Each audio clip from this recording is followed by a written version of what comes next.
ഷാഫി രക്തം വാർന്നൊലിക്കുമ്പോൾ മഷികയാണെന്ന് പറഞ്ഞ് വാർത്തയുണ്ടാക്കിയ ആളുകളല്ലേ ഈ സ്ഫോടകം വെച്ചത് വിശ്വ പുറത്തു വിട്ടെ? ആരാത് വിശ്വസിക്കുക? ഞാൻ പറഞ്ഞല്ലോ, പേരാമ്പ്രയിലുണ്ടായ സംഭവത്തിൽ SP-യുടെ വിശദീകരണം വന്നു. എല്ലാ കാര്യങ്ങളും മറുപടി അതാണ്. CPM ആഭ്യന്തര വകുപ്പ് കയറിയത്. പിണറായി വിജയൻ്റെ കീഴിലുള്ള SP എന്താണെന്നല്ല പറഞ്ഞത്? കുഴപ്പമുണ്ടാക്കിയത് പോലീസാണെന്ന്. അപ്പോൾ അതിൻ്റെ SP-യുടെ മറുപടിയിലുണ്ട്, വിശദീകരണത്തിലുണ്ട് അവർക്കുള്ള മറുപടി. പക്ഷേ ഇതിൽ പറയാനുള്ളത് AI-യുടെ സ്വാധീനം ഉപയോഗിച്ച് കണ്ടുപിടിക്കുന്ന ഇതെന്തിന് AI?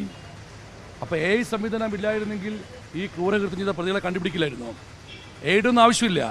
വളരെ പെട്ടെന്ന് പ്രതിയെ കണ്ടുപിടിക്കണം, കുറ്റക്കാരെ കണ്ടുപിടിക്കണം. ഞങ്ങൾ ആവർത്തിച്ച് പറയുന്നു, ഇതിൽ പോലീസിൻ്റെ ഭാഗത്ത് കുറ്റമുണ്ടായെന്നും പോലീസിൽ തന്നെയാണ് ചിലരാണ് കുഴപ്പമുണ്ടാക്കിയതും SP പറഞ്ഞ സാഹചര്യത്തിൽ എത്രയും പെട്ടെന്ന് ഈ കുറ്റക്കാരനെ കണ്ടെത്തി സർവീസ് നീക്കം ചെയ്യണം.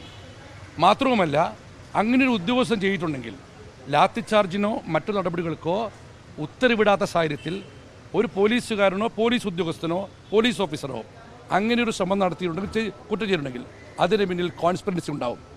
ആ കോൺസ്പിറൻസി ആരുമായിട്ടാണ്? ആ കോൺസ്പിറൻസി അന്വേഷിക്കണം. ഞങ്ങൾ നേരത്തെ പറഞ്ഞിട്ടുണ്ട്, CPM-നകത്തുള്ള ചില ഗുണ്ടാസംഘവും പോലീസിനകത്തുള്ള ഗുണ്ടാസംഘവും തമ്മിൽ അവിശുദ്ധ ബന്ധമുണ്ട്. ആ ബന്ധത്തിൻ്റെ ഗൂഢാലോചനയുടെ ഏറ്റവും വലിയ റിസൾട്ടാണ് ഈ ആക്രമണം. ഇന്നലെ ഇപ്പം VK സനോജ് ആരോപിക്കുന്നത് സ്ഫോടക വസ്തു ഇറങ്ങിയിട്ടുണ്ട് എന്നുള്ളതാണ്. അതിൻ്റെ ദൃശ്യങ്ങളുണ്ട്. ഇതേപോലെ തന്നെ ദൃശ്യമാണ് ഷാഫിനെ അടിച്ചു എന്നുള്ളത് പുറത്തു വന്നത്. അപ്പം ഒരു ദൃശ്യം നിങ്ങൾ സമ്മതിക്കുകയും മറ്റൊരു ദൃശ്യം നിങ്ങൾ തള്ളിക്കളയുകയും ചെയ്യുന്നത് എന്തിൻ്റെ അടിസ്ഥാനത്തിലാണ്? സ്ഫോടക വസ്തു പോയിട്ട് ഞാൻ ഇന്നലെ പറഞ്ഞു, രാഷ്ട്രീയം ആദ്യം പറഞ്ഞു ഗുണ്ടകളാണെന്ന്, പിന്നീട് പറഞ്ഞു കൊട്ടേഷൻ സംഘമാണെന്ന്, ശേഷം പറഞ്ഞു അക്രമികളാണെന്ന്, ഇപ്പോൾ പറഞ്ഞു സ്ഫോടക വസ്തുവാണ്. സ്ഫോടക വസ്തു പോയിട്ട് ഒരു കല്ലെടുത്ത് ഒരു UDF-കാരൻ എറിഞ്ഞു എന്ന് തെളിയിക്കട്ടെ.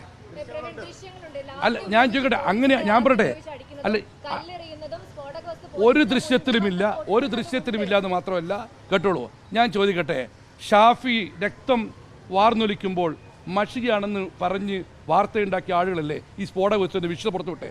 ആരാത് വിശ്വസിക്കുക?